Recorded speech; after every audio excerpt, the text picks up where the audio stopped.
The fact that a lot of white women thought that DEI meant minority or black people, that it didn't include them, is the funniest thing to me. Because white women are DEI hires majority of the time.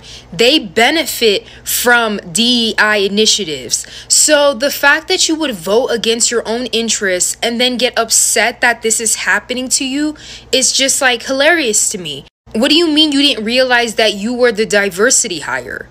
Like, you're a woman and you think that you have an equal playing field in this game as a white man? The fact that we have this program set in place stops companies from discriminating against you based off your gender.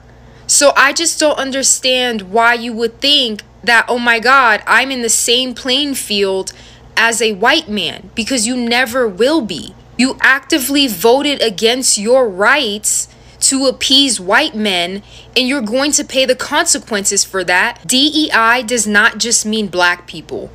As a white woman, that also affects you. DEI is just a rebranded version of hating white people. DEI, in this case, stands for divisive, erroneous, and insidious. DEI, which stands for didn't earn it. Discrimination, exclusion, and indoctrination. DEI stands for Dr. Dre, Eazy-E, and Ice Cube. So I'm talking to my mom, and she's talking about DEI. She comes from a different mindset I don't agree with. But basically she's saying, oh, it's okay that companies aren't pushing DEI, diversity, equity, and inclusion, programs that really help people of diverse backgrounds, marginalized groups, find opportunities that they qualify for. She's saying, oh, well, you know that you got your job because you can do the work. And I tell her, I'm like, Mom, that's not what DEI is. DEI, diversity, equity, and inclusion programs, or whatever you want to call it that's similar, it's never been about, oh, let's just hire anyone off of the street. It's about diversifying the pool instead of just hiring, oh, your friend, the guy you went to college with, and Tommy down the street that you know. Have you also looked at this woman here that's qualified? Have you looked at this black woman or man that's qualified? This Asian woman or man that's qualified? This Hispanic man or woman that's qualified? Broaden your pool so that you are also considering other people that are not people that you know, or people that look exactly like you or come from the exact background like you.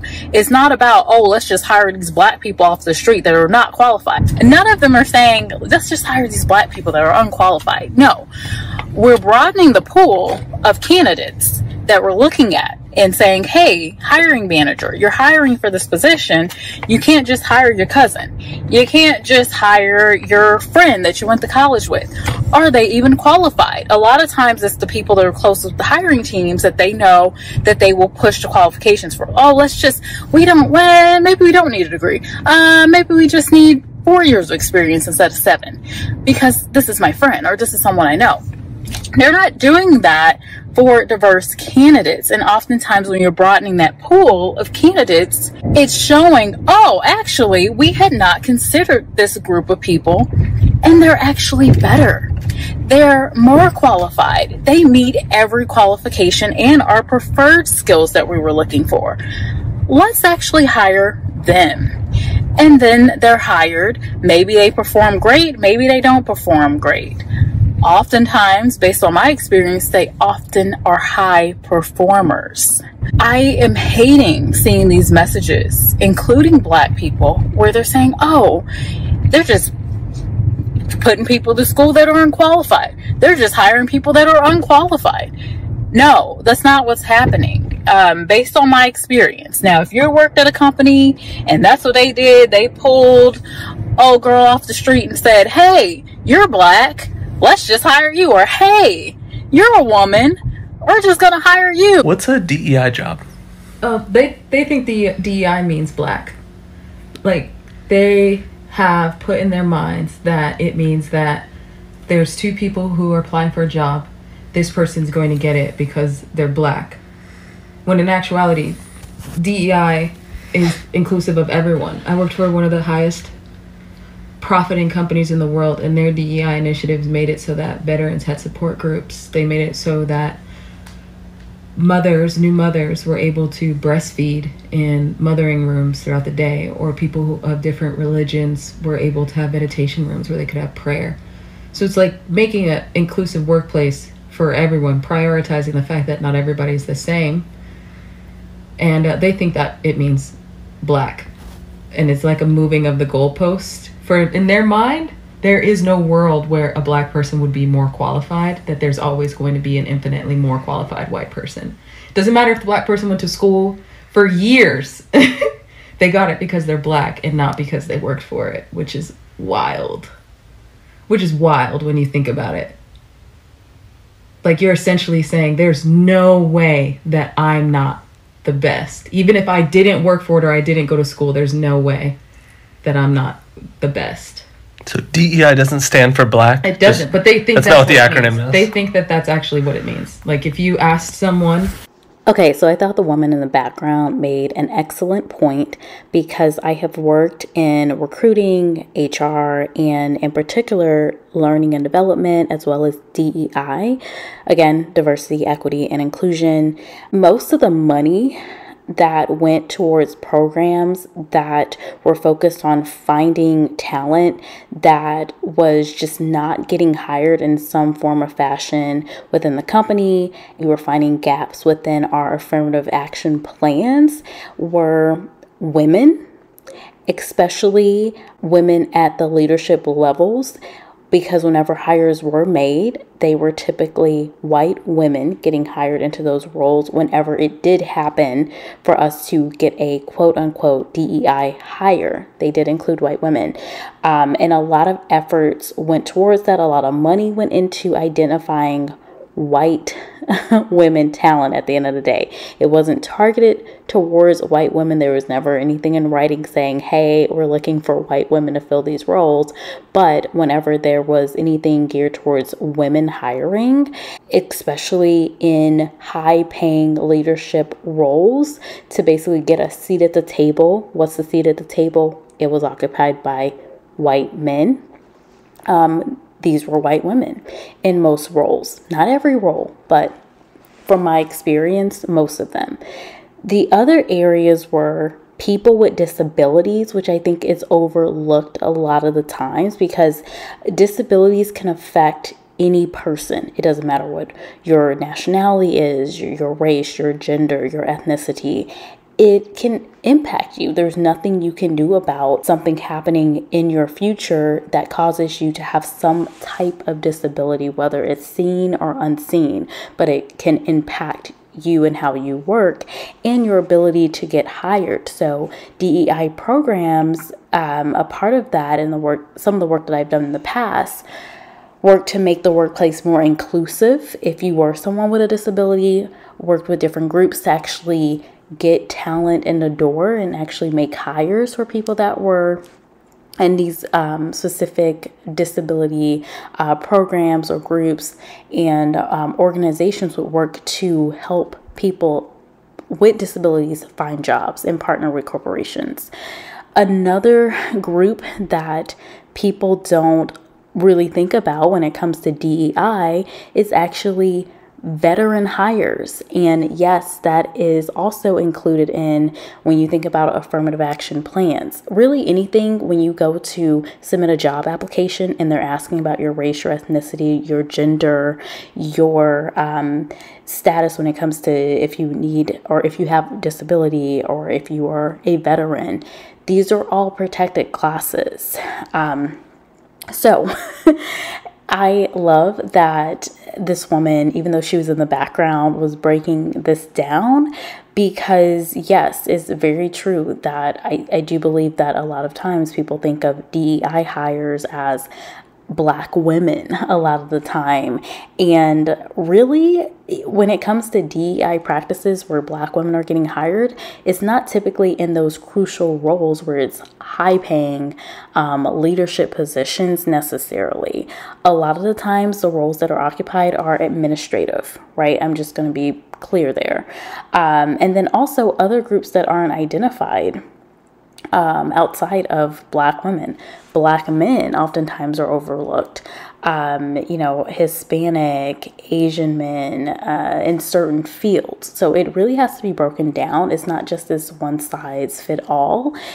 You could say you have a diverse workforce because you have in your IT area a significant portion of Asian people or Asian men. Well, are you hiring any women in that group, or how many women are you actually hiring? Do you have any veterans in that group? Do you have anyone with disability? Like, so the picture is more than what a lot of people think it is, and they don't realize that it actually may include them or people in their family, their friends, people within their communities that are going to be impacted. So anywho, all that to say, we've talked about that before on this channel, but oftentimes when I share those type of videos, it doesn't get a lot of eyes on it. I don't expect this one to get a lot of eyes on it because it's not controversial. This video isn't all chopped and screwed and clipped up. I'm just at the moment ranting, but you know, that is something that people will realize when it does hit them or someone they know. But when it's affecting someone they don't know, or they're going with the motions of what everyone else is saying about a particular program, well, this is what you get. Next time you hear someone say they agree with Donald Trump rolling back all DEI efforts, ask them what it stands for. Say, what does DEI stand for? I had this exact conversation just a few days ago with someone, and they were going on and on about how much they hate DEI and how, you know, someone in their industry, a woman, has a much higher up position than this particular person did, and it was a DEI hire and all this other stuff. I said, what does DEI stand for? I don't know. You don't know what DEI stands for, but you're bitching about it? DEI stands for diversity, equity, and inclusion. Inclusion. Oh my God, horrible, horrible inclusion, a little inclusion, fucking horrible, what we teach our fucking kids. Horrible stuff, all you God-loving people. God forbid we teach inclusion. But seriously though, say, what does it mean? What does it stand for? Because they don't even fucking know. And you know what it stands for? It stands for white, Christian, straight men being terrified that people are more qualified than them. You think we're living in a man's world? We're living in it more now. I fought like hell for women's rights. And now I don't know what's happened with these young girls. They want to be Leave It to Beaver moms again. God almighty, people. God, what in the hell is going on here? You know, we fought so hard for everything back then. And now they're too busy looking on that phone to even notice that the world is not theirs anymore. Okay, so I voted for Trump both times.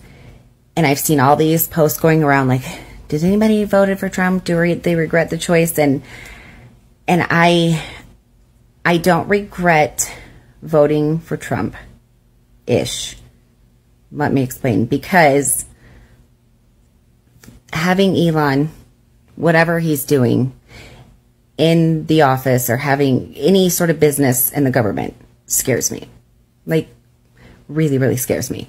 Because first of all, it's almost like, you know, like one of your friends gets a job, right? And it's like, okay, well, I got this job, so I'll bring you in. And then like you get, and it's like, I had no business being here. Like, what? How did I end up here? Okay, so, but hear me out. I think maybe he put Elon in whatever position he's in because it's all like one of those, like, keep your friends close and your enemies closer. Trump is really smart, like stupid smart. I want to believe he is. I'm so torn. I think he is. I really hope and think I hope I'm right. So I think he brought Elon in to like almost like watch, you know, he's like babysitting him because like he has so much money. And I have a feeling Elon started doing some real shady ass shit, like underground tunnels, like some shit like that. And I think that maybe Trump got word of it and was like, I gotta get this fucker close because I can use him. You know, it's like one of the, this is gonna sound so bad. You know, like these people, they're not too sharp. Like they don't have like street smarts. Like they don't know that they're getting played. So I have a feeling that fucking Trump is playing Elon. That's my hot take on it. God, I hope I'm fucking right. I fucking hope I'm right. So my answer, I don't know yet. I don't know yet.